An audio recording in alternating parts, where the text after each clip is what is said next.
Hey, what's up guys? John here.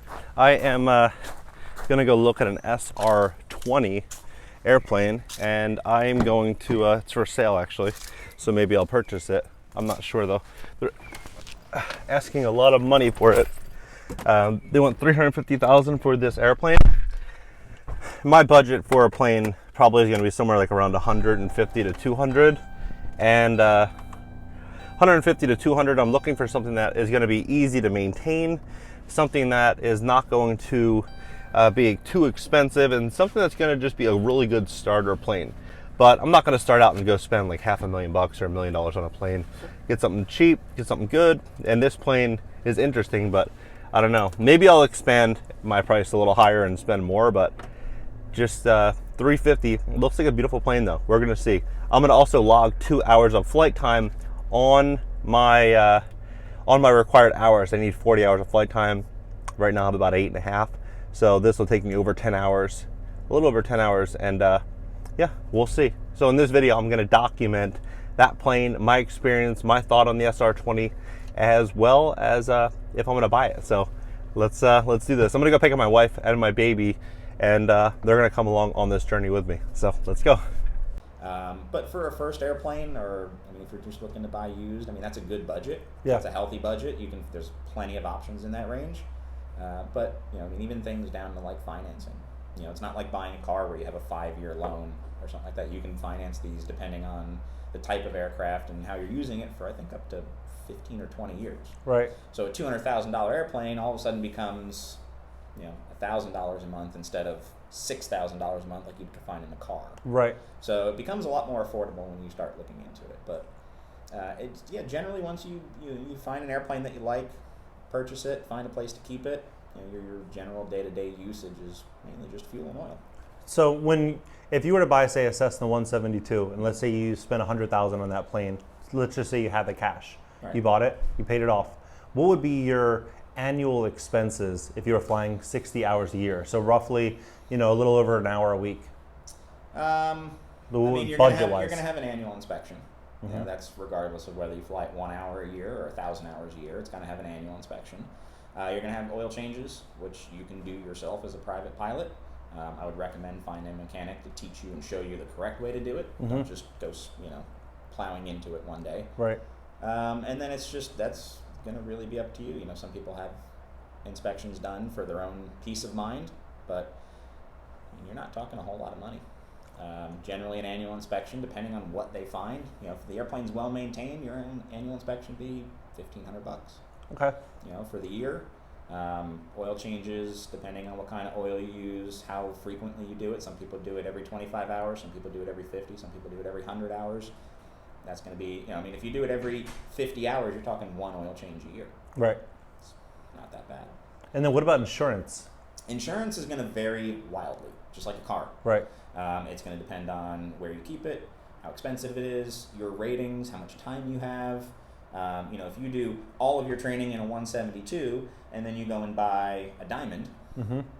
you have no time in a Diamond aircraft, so your insurance might be a little higher. But if you do all of your training in a 172 and then you go and buy a 172, you've already got time in that airplane or that make and model, so the insurance company is usually a little nicer to you. Got it. Do you know a median approximation of what something like that could cost for a newly licensed pilot? I don't. Not off the top of my head. And like I said, it's going to vary greatly based on a lot of different factors. Got it. Yeah, so your best bet is to just call an insurance company and ask them. Yeah. Quote. That's going to be your best bet. Are there any hidden costs that someone should anticipate?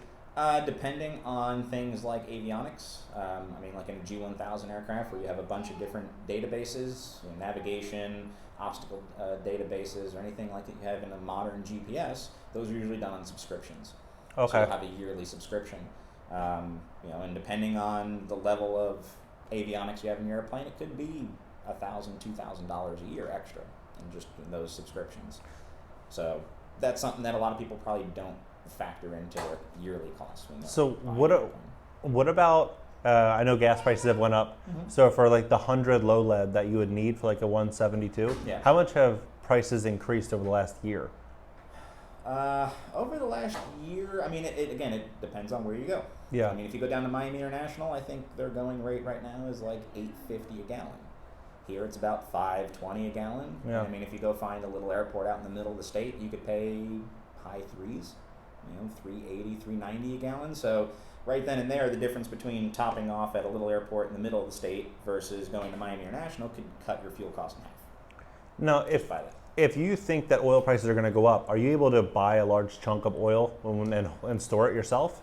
Or would it go bad after, a certain period? That would be a question for a mechanic. I don't think it would go bad, but I mean, you're not going through a whole lot of oil. I mean, you're going to go through about a quart of oil every 8 hours, 10 hours or so, depending on, how well broken in that engine is and how fast it goes through oil. So, I mean, if you're doing an oil change every 50 hours, 60 hours a year, you're going to do one oil change a year and probably end up putting in another 6 quarts or so. Got it. What are your thoughts on the new SR20T that just came out? I haven't flown one. I would love to. I think they've been the best-selling GA aircraft for the last couple of years. So yeah. Obviously, they're doing something right. But I mean, even like the SR20, ours is a 2015. Yeah. It's a really nice, super comfortable airplane to fly. Yeah, I'm really looking forward to flying. It feels like sitting in your car. Really? Yep. The seats are comfortable. You got air conditioning, and it's very, very comfortable to go. I mean, that would be my airplane if I had to choose one right now to just say, oh, let's go to Atlanta, or let's go fly down to Key West. That's going to be your most comfortable way of doing it for at least that class of airplane. Awesome. Well, on the next slide, I'm going to show you guys the SR20, and hopefully we can film the ride. Yeah, we can. Perfect. Thanks, Chris. You're welcome. Something like these? Yeah, these will be roughly 4 or 5 million. But the maintenance costs probably $1 million a year, right? Something Yeah, substantial. yeah, I mean, this is as fast and pretty much as far as an airline. Yeah, it's a regular airliner, so here to New York in 2.5 hours.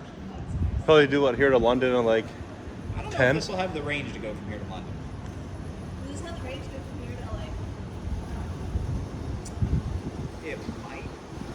Not 100% sure. But you said we can put in a mini tank? Yeah, this. I mean, if you go from like Maine and then you go, you fly from here to New York and then maybe New York to London because it's a shorter route than from here, then probably that might be able to make it across there.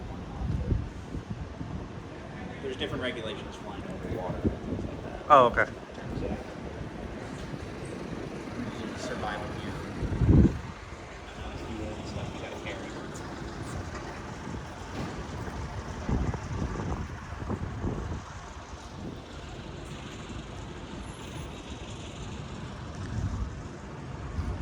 Is this the plane right here? No, ours is parked out over here. This is the new SR22T, right? I don't know if that one's brand new. Yeah, I don't think either of these are brand new. I think that's a 22. No, it's 22 total. Yeah, this is a plane Jesse, I think, just got. Yeah, but he got his in red, I think.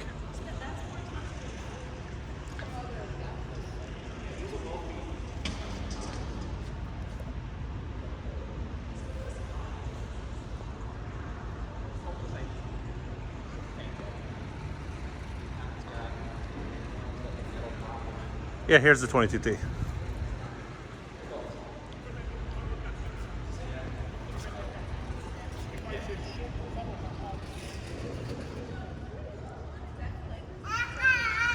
No, we went on a Mooney. Are we going up right now? No, you don't have to go up because you have you probably will get motion sickness because you're pregnant.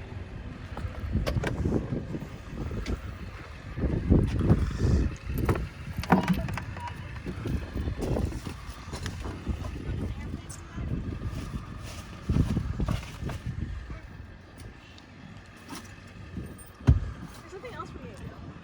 Well, I'm gonna fly.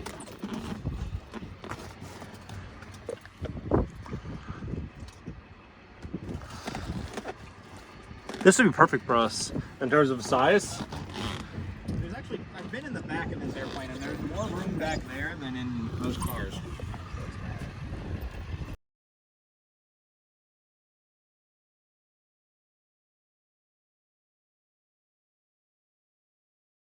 As we step over into this direction, this is what is called Indian Creek. Indian Creek, Ivanka Trump and Jared Kushner just spent $28 million for a property there just for the land. Carl Icahn, another billionaire, Tom Brady, they all live right here. It's very exclusive. There's about 80 homes in this entire community. And here is Miami Beach and South Beach, and we're heading towards Sunny Isles. So it's just an overall beautiful ride, beautiful, I guess, location to take a flight.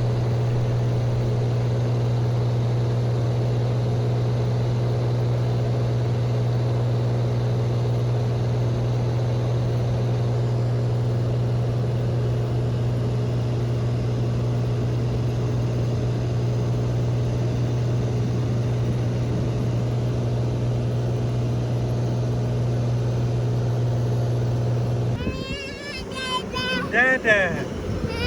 Hey, handsome. Got it. Let's sit in the airplane for a second. Okay. What is that? Got it. Airplane, baby. Jonathan? Hey, Jonathan. Airplane. Too interested in the airplane.